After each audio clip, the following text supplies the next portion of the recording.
ఒట్టేసి చెబుతున్నా కడదాకా నడిపించే తోడై నేనున్నా.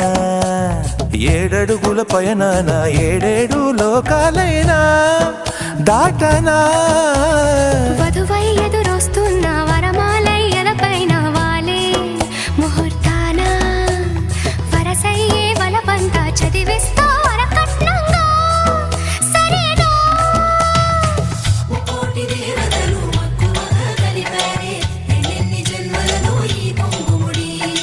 ముత్యాల జల్లులుగా క్షింతలు వేయాలి ముచ్చట తీరేలా అంతారండి. ఏనాడు ఎవరో చేరని ఏకాంతం వెతకాలి. ఏ కన్ను ఎప్పుడూ చూడని లోకంలో బతకాలి. పగలు రేయి లేని జగమేలుకోని హరిలో రంగా